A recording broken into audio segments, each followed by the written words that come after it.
when you look at yourself in the mirror and it's like, how do I show myself love? If everything that I do is like kind of takes away from my life, whether it's like drinking or smoking too much or whatever it is, it's like I'd rather lean on all these things to escape like certain trauma instead of like addressing certain trauma and doing certain things. Even though I understand my triggers and I can communicate my triggers to whoever, you know what I mean? It's nobody else's like responsibility to know my triggers. Nobody is not their responsibility to walk on eggshells around me. It's my responsibility to understand my triggers and understand how to respond to those. This is Sad Boy Radio. Ask me, can I love the same? What's going on, everybody? Welcome back to Sad Boy Radio. I'm your host, Matt, and today, man, we got a special guest. He's a returning guest. He's a close personal friend. Man, he's actually the first person that I had to start using a stage name for, and he told me, he's like, hey, make sure you use my stage name. So, man, for those of you who don't know, he's also dropping a project soon, the God Project. Go ahead and introduce yourself, bro. I go by the name of Arigon. That's Arigon. From Chicago. It's not the God Project, but I would say it's God inspired. It's actually F.H.L. It's F.H.L, but when he sent it to me, he's like the God Project. But anyways, man, what does that stand for? Like, what's F.H.L supposed to mean? Faith, hope, and love. So it's actually inspired by 1 Corinthians 13:13. So I actually just dropped the album cover today, but on there I put 1 Corinthians 13:13. And that's pretty much is like, and now these three remain: faith, hope, and love. But the greatest of these is love. So it's like this project is love. Elaborate on that Bible verse for us a little bit. To you, what does that represent to you? Once you reach like a level of like, I would say peace and I wouldn't say like contentment, but yeah, content and just gratefulness. Like all you have is faith, hope, and love. You have faith in everything you do. You have faith in humanity.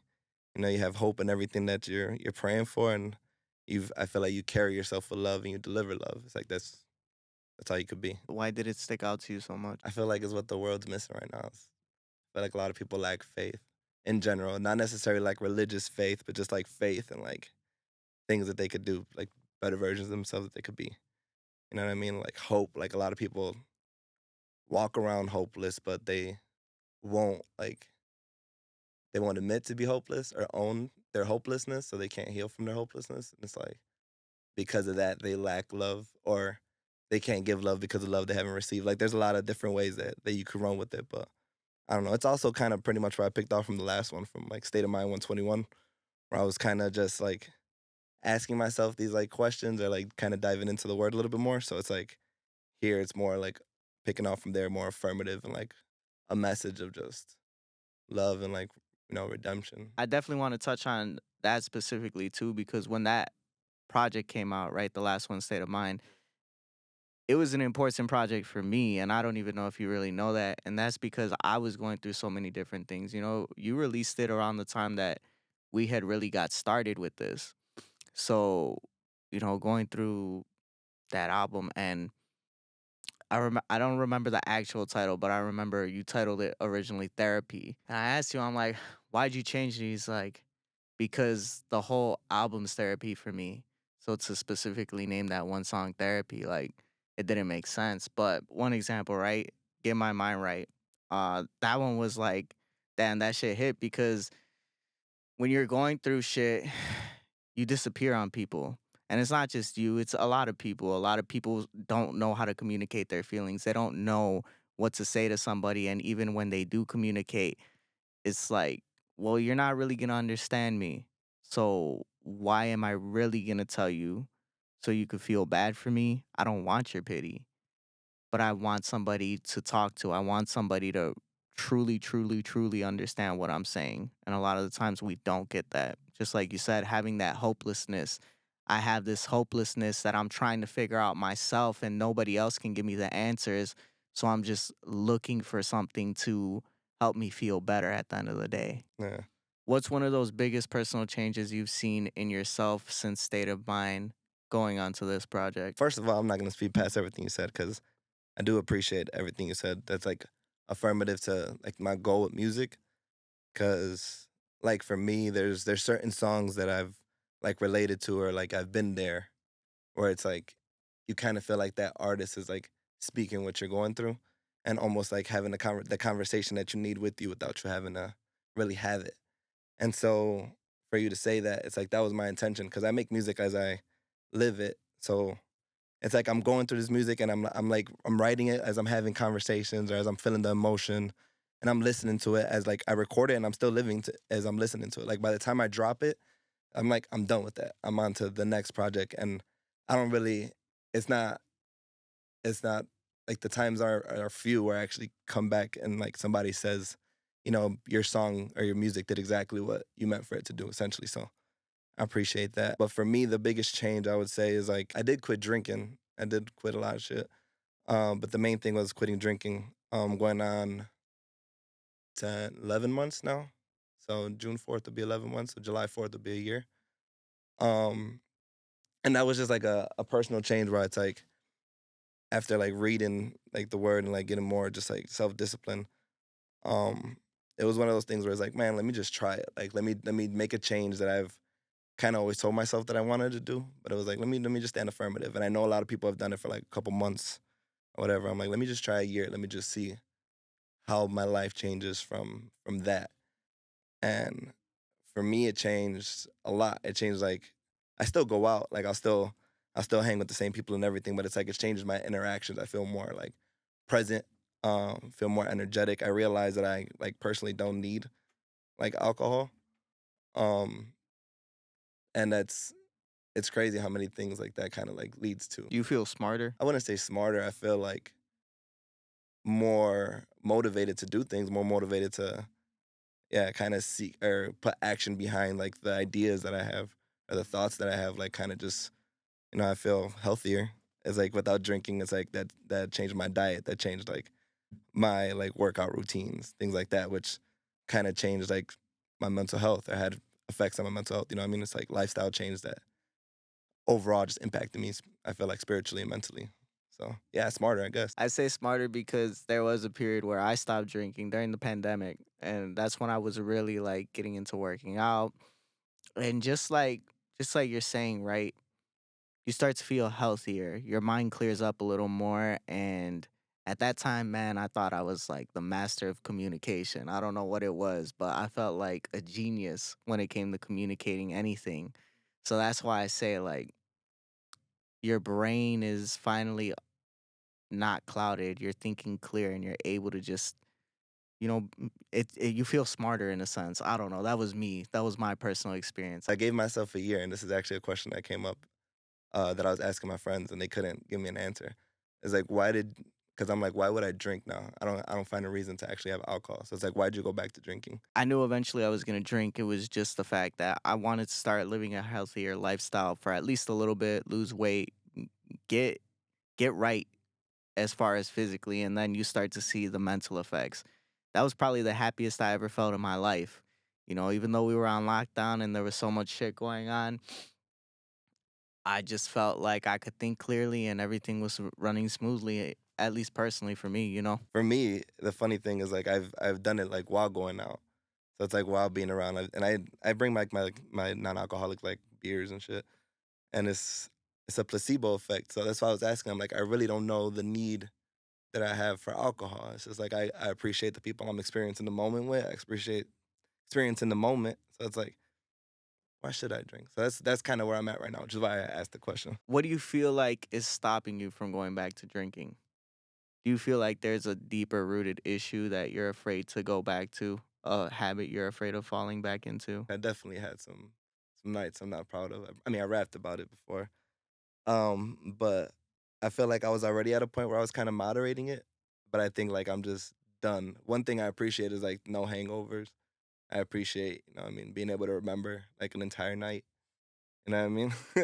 Because it's also too, it's like, I don't know, it's like when, like the whole blacking out situation. It's like, if you drink to black out, it's like, who's really in control at that moment? And it's like, why are you like turning yourself over to that type of like, influence? You know what I mean? So I don't know. I feel like, in doing so, I build like a lot of self discipline too, where it's like, if I welcome that back, will that then put everything that I just worked for, like, in shambles. Recently we even talked about when you cut certain things out of your life, you start to feel like, man, well, who am I without this? Right. And a lot of the times it's dealing with a certain career, certain artistic things you do. But then you also look at lifestyle choices such as, drinking, eating habits. And even though we all know that it's something that's bad for us, it becomes a part of our character. It becomes a part of who we really are at the core. So I'm thinking like, damn, like, well, who are all these people that we really interact with without the alcohol? Hope that seed was planted. I took one of your songs off the new EP, Drowning, and that's probably my favorite one. Man, I really want to hear the full mix and mastered because I feel like there's just so much that can go on in there. So I'm gonna make you play me the track after we're done with this. I got you. In the song Drowning, you say, feel something inside me dying. I know it's time to roll. This weight on my shoulder, I know it's time to let it go. And it really stuck out to me because then you follow it up with a couple different lines. I don't know if you know the exact lines, but if you do, go ahead and say it. No, it's time to let it go. And it's like, what it feel like, what it feel like. Nobody hear me, but they try to tell me what it feel like. Only want my energy, fuck if a nigga feel right. God in my corner trying to make a nigga heal right. But I've been drowning all day. Ain't seen me cause I've been trying to get away. That's true, right? Nobody's seen this guy because he's been out the way. He's been hiding somewhere. I don't know where, but in the deepest corner of the earth. But I specifically took that line because I love the callback to let it go. I love the callback to, get my mind right, all that shit. And I really thought about that alcohol situation where you decided, hey, I'm done with this. I think that it's time to move on. It's time to let go. When you wrote this specifically, what were those mental restraints that you felt like I need to move on? A lot of things where when you stop having like the escapism of alcohol or any other type of like vices and you sit there and like look within, have conversations in the mirror, there's a lot of things that you notice about yourself and that you gotta like just change certain habits, certain just ways of communicating with people, um, and certain ways is just like that you feel about yourself, a certain stature. So it was just I feel like it was lifestyle changes that in whole a lot that it was just I had to give up because there was a weight. There was a weight that came with trying to keep up certain lifestyle, and then there's also like a guilt that comes with how you carry yourself when you look back. What do you feel like was that biggest weight that was creating this guilt? Because I know there has to be one that you're like, damn, like that shit was really fucking me up aside from the drinking. One thing is probably like a self-inflation of like overimportance, if I'm being real. Like trying to be there for too many people. Trying to worry about too many people. And it was like when you start trying to fill up everybody else's cup, eventually you're pouring from an empty cup.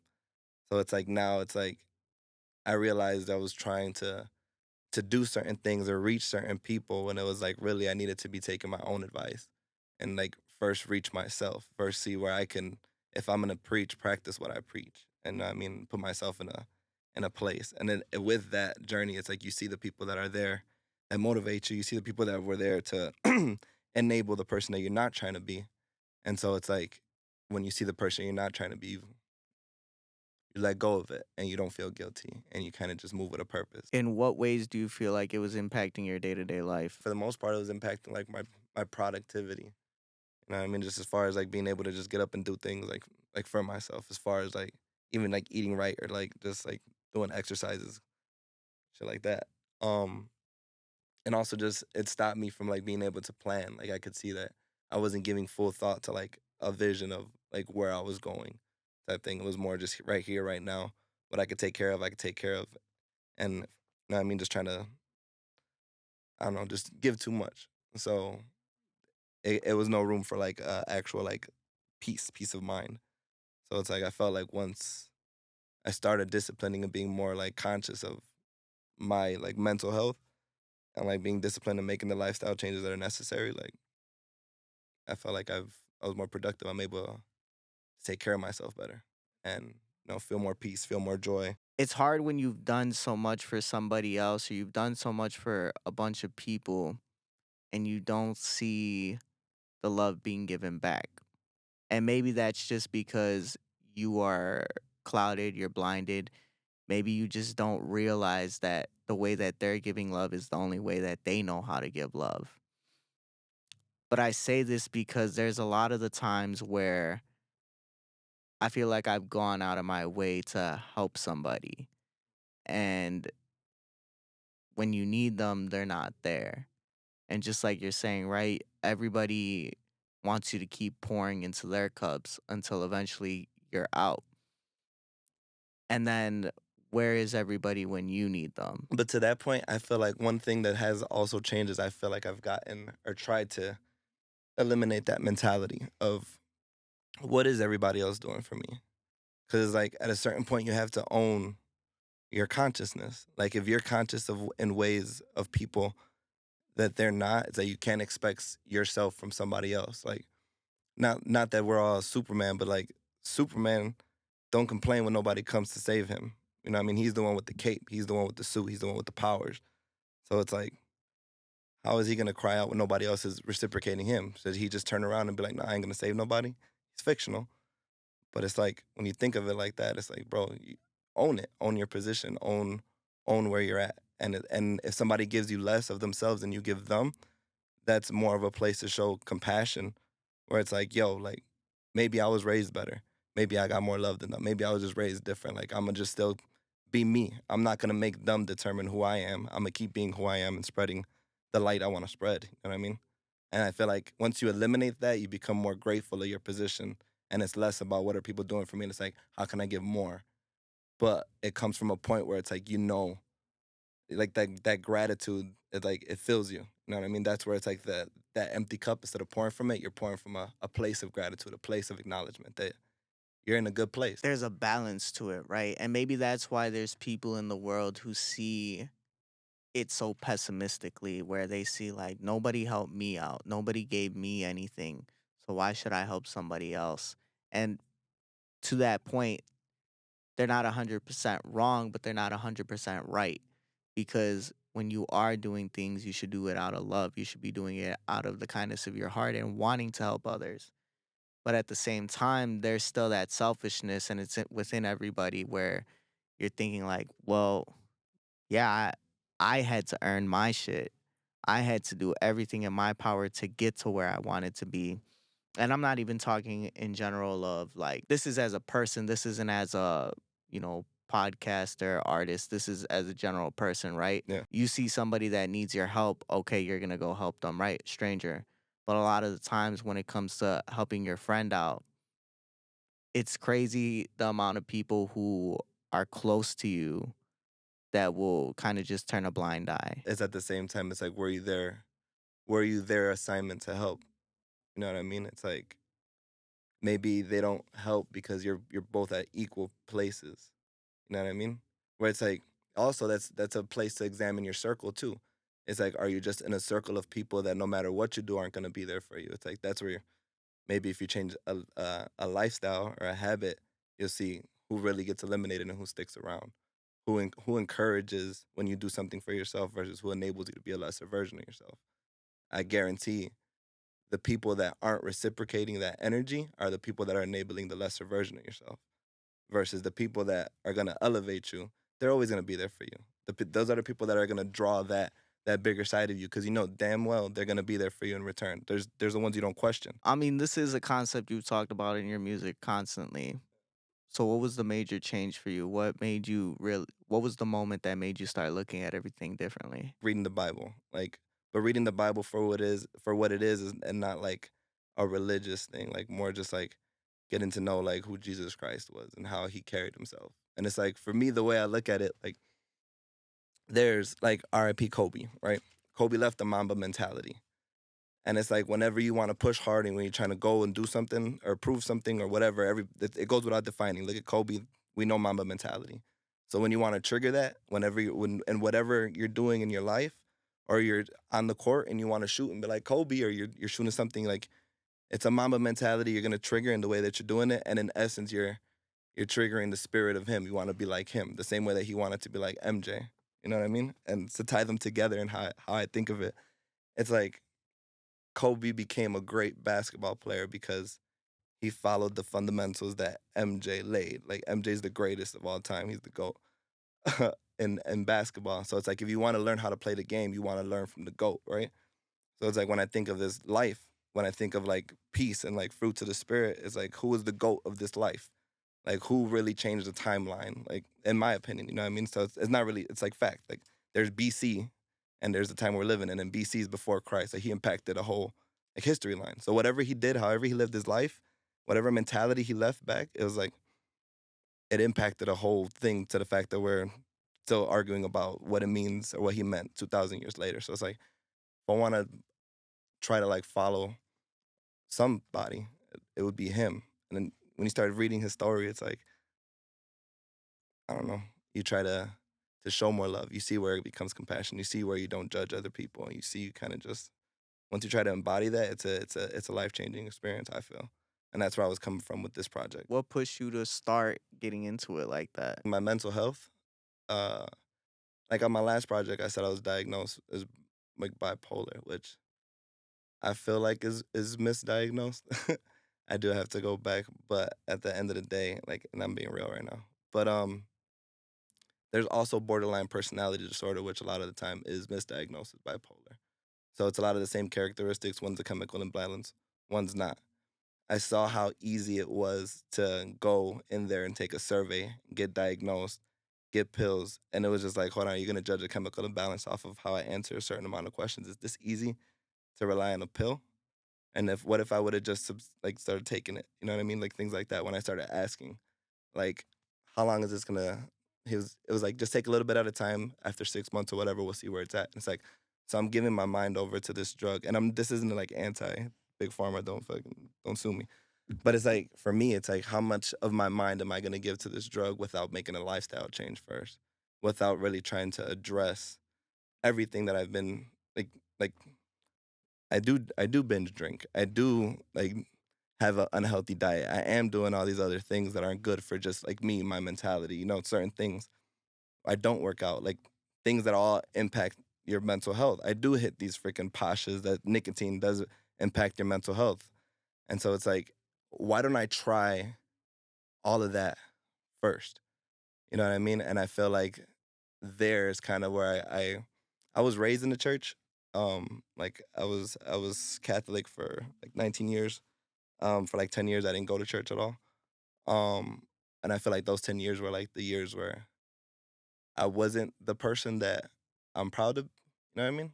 Did a lot of cool shit. I have a lot of fun stories, whatever. I feel like when I got to the point where I needed to look for some truth, some type of like just ways to move. I started reading Proverbs and I saw like the wisdom in the words and the way that it's just like, bro, like it's discipline. It's like don't be so susceptible to the crowd. Don't just try to please everybody. Don't there's just wisdom in like following that. And once I actually like took it serious, once I actually made the lifestyle changes, once I was serious about what I said and like followed through with it, it was it was enlightening. How do you feel like that diagnosis has really impacted you since then? I see how people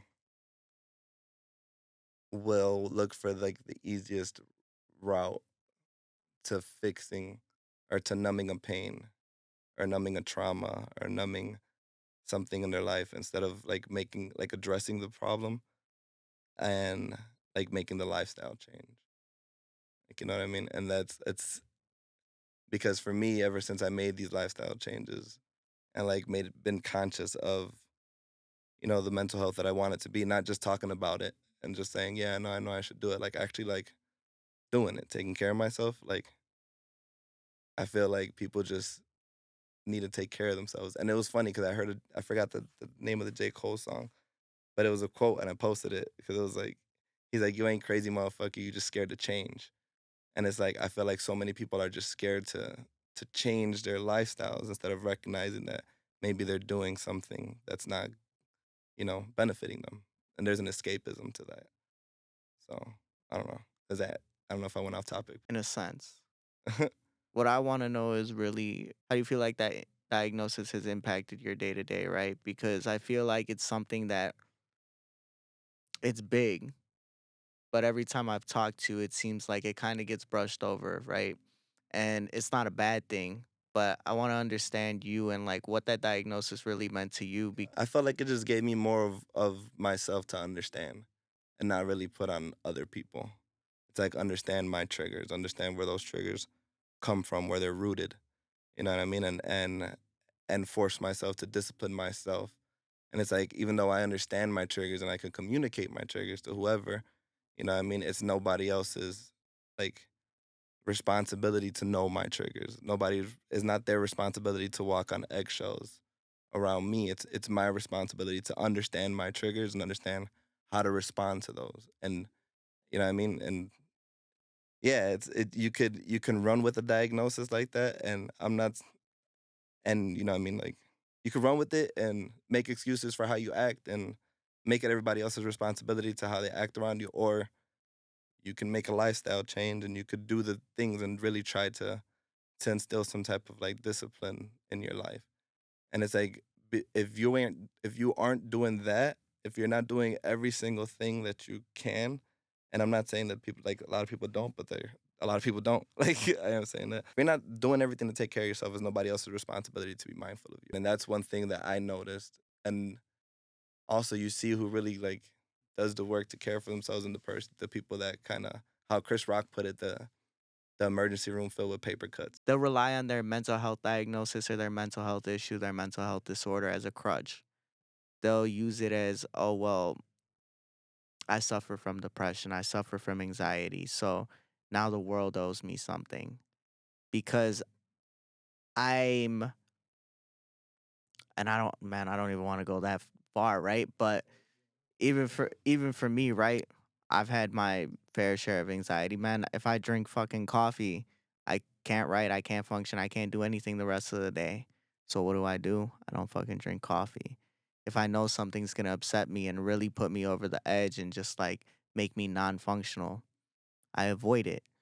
And maybe that's not the healthiest thing to do, but you understand your triggers and you taking it into your hands to make sure that you're not being triggered, that's what matters. And just like you're saying, right? A lot of people will blame everybody else but themselves. They'll blame the world and say, man, well, fuck this because this person did that to me.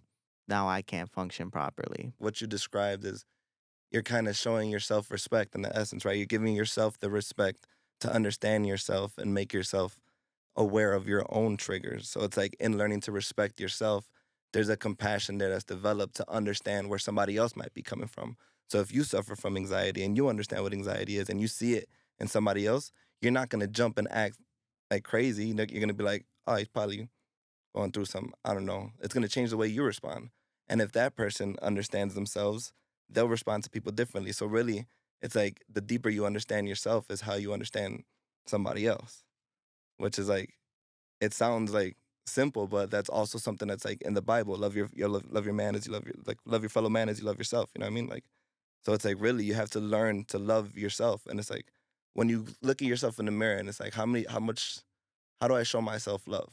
If everything that I do is like kind of takes away from my life, whether it's like drinking or smoking too much or whatever it is, it's like I'd rather lean on all these things to escape like certain trauma instead of like addressing certain trauma and doing certain things. We've talked a lot about drowning out the problem. And, another song that I think about is one of yours, Let It Go.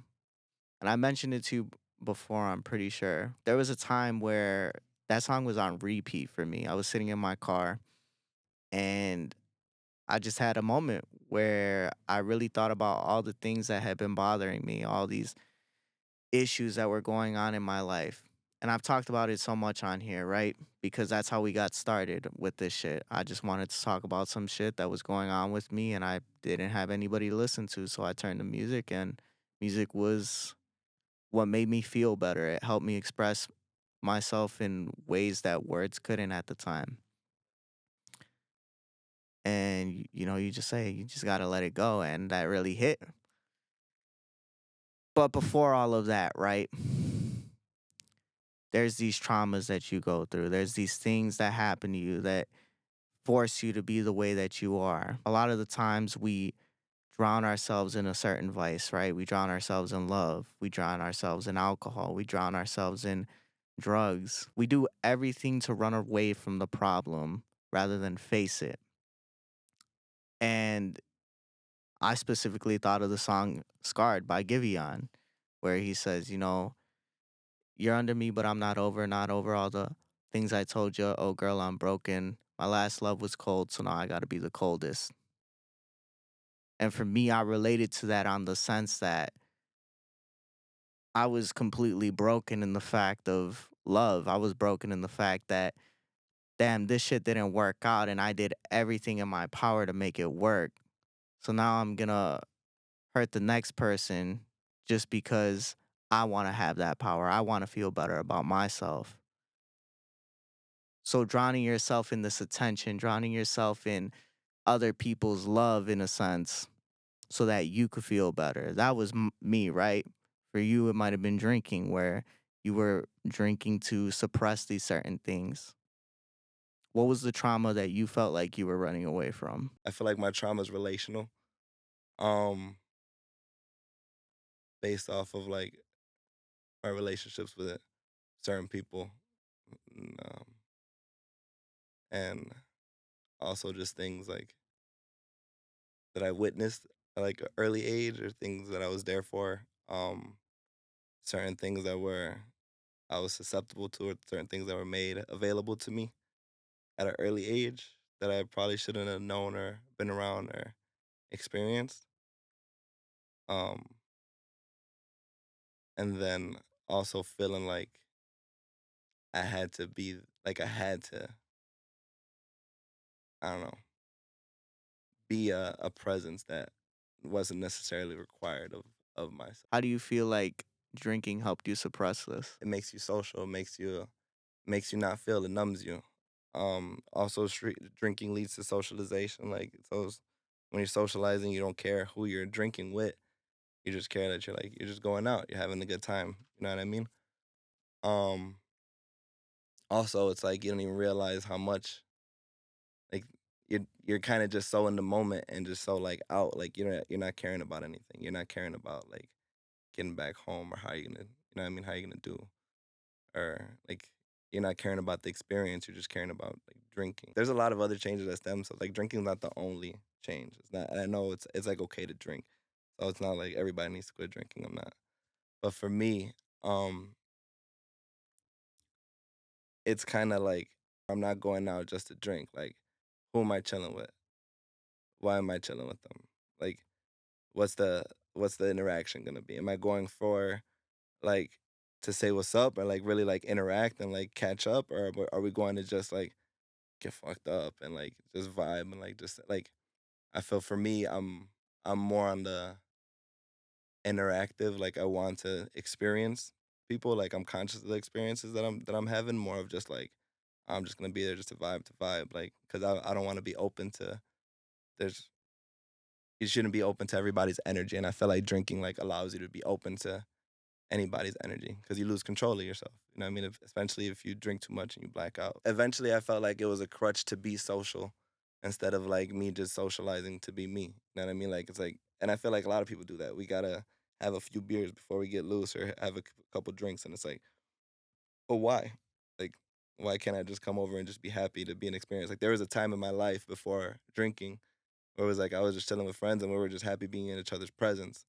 Like, you know what I mean? And being away from like everybody else was our escape. You know what I mean? We were each other's escape. And it's like now we're escaping but we're also drinking and getting fucked up. And it's like, what are we really like why you know what I mean? Like what's the value in this right now? Do you feel like you were also using socialization as a way to escape from the problems that you had to face on your own? Definitely. I was using it as time like away from actually addressing like what I needed to address and like actually planning and doing certain things like for myself that, just putting on the back burner.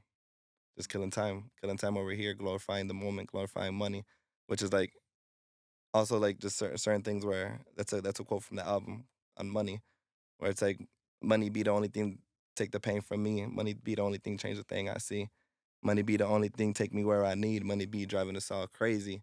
But at the end of the day, we're keeping money for what we drinking and what we smoking, and it's like, but if money runs everything, why do you waste it? And that's not for everybody. That's for people in certain situations that probably living or doing certain things that are enabling their situation instead of, again, making a lifestyle change where money isn't driving you crazy. There's a lot to go with that, right? And with these lifestyle changes, you got to really be self aware. You got to start to take that deep dive. You got to take that deep look into who you are. You got to kind of look in the mirror and say, like, what would I change about myself if I could change anything? And that's deeper than the surface, right? A lot of the times you look at your life and you say, well, I'm going to, like you were saying before, I'm going to go out on the weekend, hang out with my friends, Monday through Friday, work. All the other little things you do within that day, you also think about, right? For me, I got a dog, so I'm always with that dude. But then there's the other things that you got to start looking at, right? You got to start looking at, like you said, your social interactions. You got to look at the company you keep. What value do these people bring into my life? Are they worth being in my life?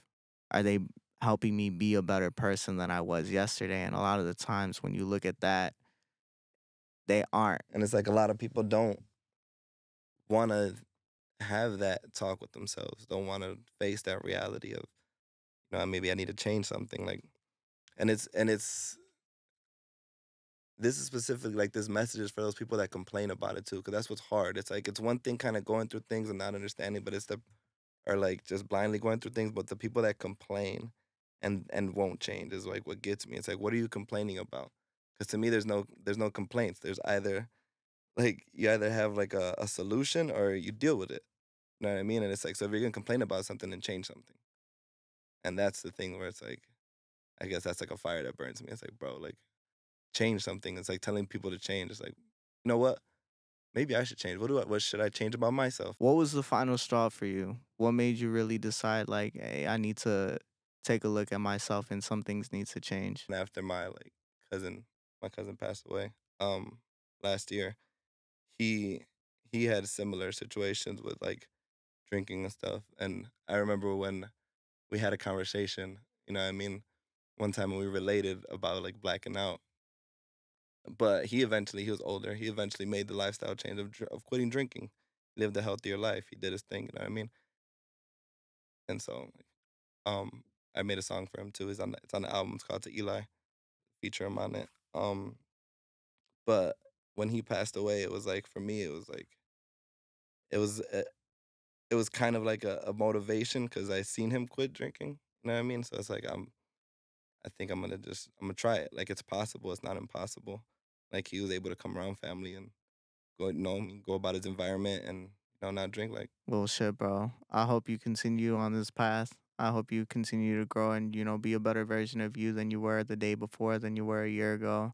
And just keep doing your thing, bro. I love your music, bro. And you know this. I've told you from day one since I first met you. So, shit, I really hope to see you continue to, grow with it. congratulations on everything you're doing. I see you like the way you're putting your content out different. Like all the little snippets you're doing. I was at your 1 year event. Like you've come a long way. You're 107 episodes in now? Something 100 like that, some 105, over 100 some episodes. shit. I see the growth. I see and everything you're doing. And so like keep doing what you're doing too and keep enabling the conversations you're enabling because you're doing something special here. So it's like keep it going. Hey, you guys don't even know. Like I said, bro, like you were on our second one, you were on our I think it was the fourth or fifth episode, but shit, to be able to come back 100 episodes later, I'm glad we were able to do it. Make sure you go ahead, like, comment, and subscribe. Sad Boys for real. Peace out. Ask me, can This I is love Sad the Boy Radio. same? Broken pieces, who's to blame? Ask me.